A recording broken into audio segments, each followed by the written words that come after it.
Sobat Catur, semoga kita semua dalam keadaan sehat dan bahagia. Permainan dalam pertahanan Sisilia yang menakjubkan antara Stockfish 16 dan Stas Hitam, mesin catur luar biasa yang terkenal dengan analisis kecepatan tinggi. Dalam game ini, Stockfish melakukan pengorbanan yang berani, kuda dan gajahnya, untuk membuka sisi Raja Stas. Ayo, kita nikmati dan pelajari. Stockfish memulai permainan dengan E4, dan Hitam merespons dengan C5, diikuti oleh E6 menjawab kuda F3, yang dikenal sebagai variasi Prancis dari Sisilia. Di sini, Hitam dapat memajukan pionnya ke D5, menempatkan kudanya di C6, dan mengembangkan buahnya secara alami. Putih biasanya merespons dengan variasi Alopin, bermain pion ke C3 dan pion ke D4. Alternatifnya, Putih bisa memainkan kuda ke C3, tapi memilih G3, yang dikenal sebagai fianchetto sisi raja, mengaktifkan gajah di fianchetto untuk menjaga kotak D5 bersama dengan kuda di C3. Di posisi ini, Hitam memainkan B6, menirukan gerakan Putih. Kemudian, ketika Stockfish memainkan menteri E2, yang memberikan tekanan lajur E setengah terbuka yang dijawab dengan kuda C6. Setelah Putih rokade, tidak ideal untuk mengeluarkan gajah atau kuda. Langkah terbaik adalah memainkan pion ke D5, menyerang tengah meskipun ada lajur E yang terbuka. Setelah pertukaran di D5, menteri menjadi aktif di tengah, Anda mungkin mempertimbangkan kuda ke C3 menyerang menteri, tetapi Hitam dapat membalas dengan kuda ke D4. Menyerang menteri dengan ancaman skak, jika Anda memakan menteri di D5, Hitam tetap memenangkan buah. Apapun langkah menteri Anda, Hitam dapat melakukan serangan yang kuat dengan memakan kuda di F3, yang terjaga dengan baik. Kembali ke posisi, Hitam tidak memainkan pion ke D5, tapi memilih pion ke D6, yang terlihat menarik tetapi juga menciptakan ruang terbatas Hitam. Putih membalasnya dengan memainkan pion ke C3, bersiap menyerang tengah dengan D4. Setelah Hitam kuda F6, terjadi pertukaran pada petak D4, kemudian Hitam langsung memainkan pion ke D5, dalam posisi ini, memainkan gajah ke E7 atau gerakan alami lainnya seperti A5 lebih baik. Namun, Hitam memilih untuk segera menyerang dengan pion ke D5, bertujuan untuk mengaktifkan diagonal gajahnya. Dengan memainkan kuda ke A5, diikuti oleh kuda ke C4 dan benteng ke C8, yang dapat menguasai posisi sayap menteri Putih, meskipun memerlukan beberapa gerakan untuk melakukannya.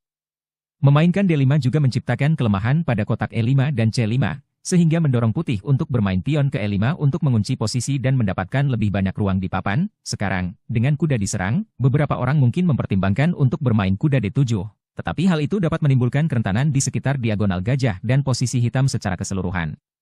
Putih memilih untuk memberikan tekanan dengan bermain kuda ke C3, dan setelah gajah bergerak ke B4, Putih bisa memberikan tekanan lebih banyak dengan kuda ke B5, menyasar bagian tengah dan sisi menteri.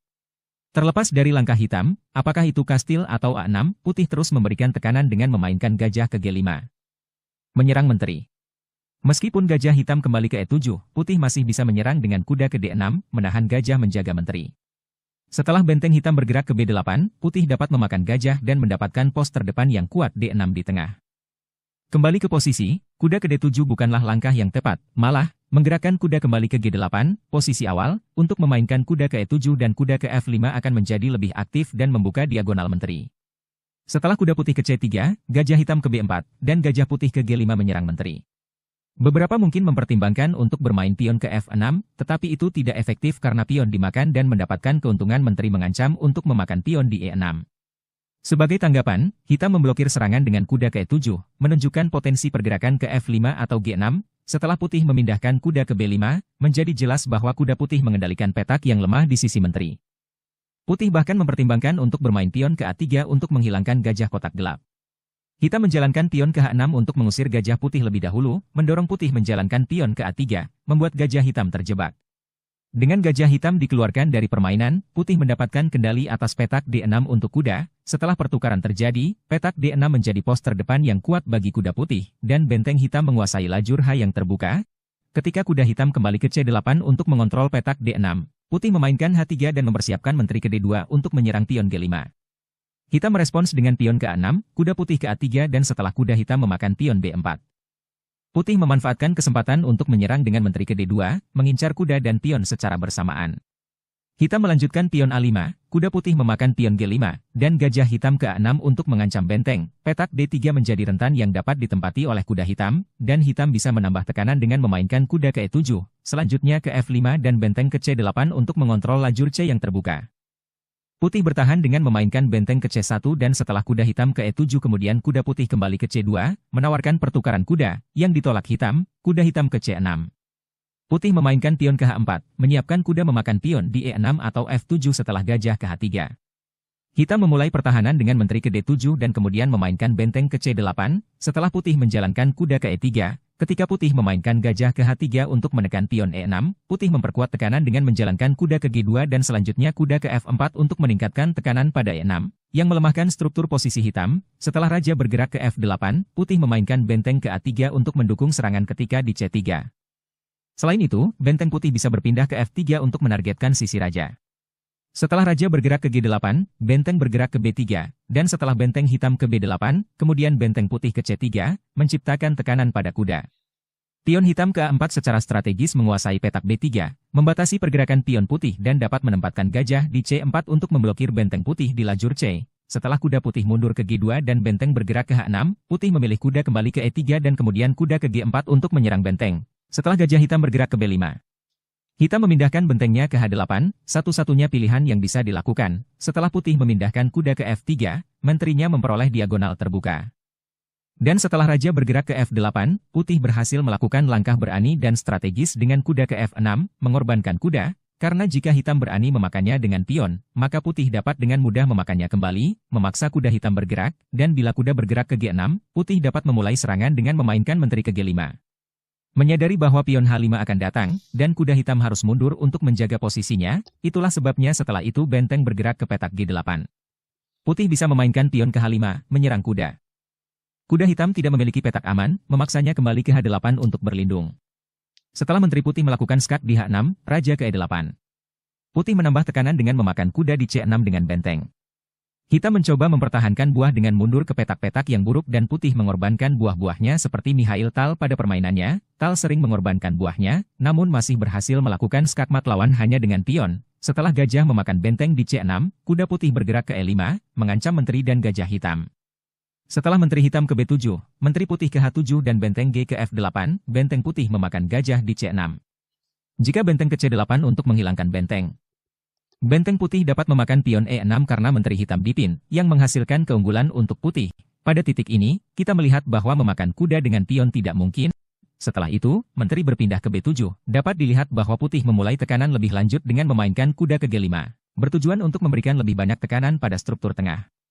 Jelas sekali struktur pion hitam lemah, jika hitam memainkan langkah normal seperti benteng ke C8, putih mengeksekusinya dengan langkah strategis memakan pion di E6 dengan gajah. Setelah pion memakan gajah, kuda memakan kembali pion E6, raja hitam tidak memiliki petak bebas kecuali petak F7.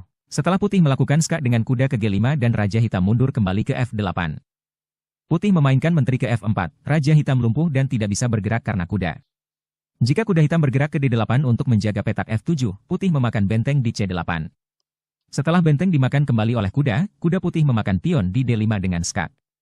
Setelah raja bergerak ke E8, kuda bergerak ke C7 dengan skak, raja ke E7, pion ke D5.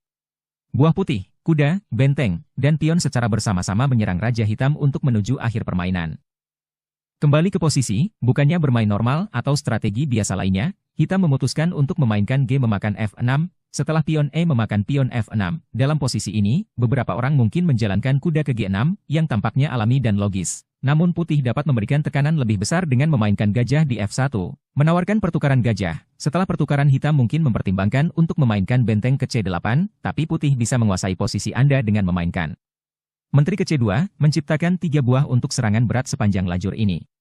Kuda hitam diserang dan posisi hitam lemah, hal ini pada akhirnya menyebabkan posisi yang otomatis mengakhiri permainan. Kembali ke posisi tersebut, kita melihat bahwa kuda ke G6 tidak layak karena kerentanannya. Oleh karena itu, setelah kuda berpindah kembali ke G8, berniat memainkan benteng H6 kemudian memakan pion F6. Putih memilih untuk memainkan menteri ke F4. Setelah benteng ke D8, putih memakan pion E6 dengan gajah.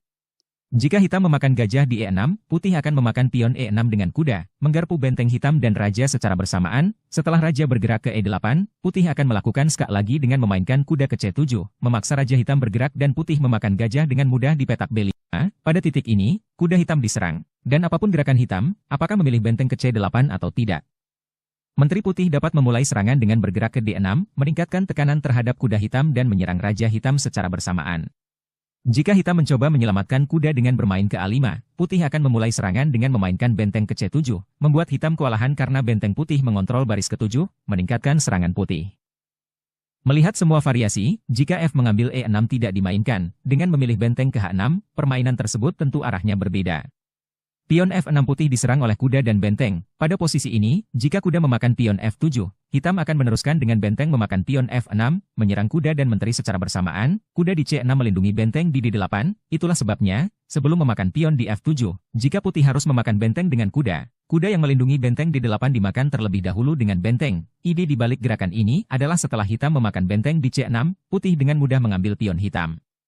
Di F7, menyerang benteng di D8, terlihat bahwa benteng hitam tidak terjaga lagi oleh kuda karena putih melenyapkan kuda itu satu langkah yang lalu. Setelah hitam memakan pion F6, menjadi jelas bahwa hitam menyerang menteri, gajah, dan kuda putih. Jadi putih memutuskan untuk memakan benteng di D8, jika hitam menyelamatkan menteri dengan memainkan menteri ke G7, putih bisa menyerang dengan memakan gajah hitam di C6 setelah menteri ke E5. Setelah benteng hitam memakan menteri dan kuda memakan menteri hitam, gajah dan benteng hitam keduanya diserang. Hitam memutuskan untuk memainkan gajah ke D7, dan setelah putih memakan benteng di F4, hitam memakan gajah putih di E6. Putih memainkan benteng ke C6, dapat dilihat bahwa putih memiliki satu benteng dan satu kuda melawan gajah dan kuda, yang jelas memberi putih keuntungan karena putih mempunyai pion lebih banyak. Perlahan-lahan, putih maju dalam permainan, menukar kuda hitam dengan benteng putih. Setelah putih memakan pion terakhir hitam dan mendorong semua pionnya, termasuk pion D putih, putih bertukar bidak dan akhirnya mendorong pion H, memaksa melakukan skakmat, pertandingan yang luar biasa dan spektakuler. Jika Anda menikmati permainan ini, jangan lupa like dan subscribe ke channel saya. Semoga yang terbaik untuk Anda. Sampai jumpa di lain tayanganku.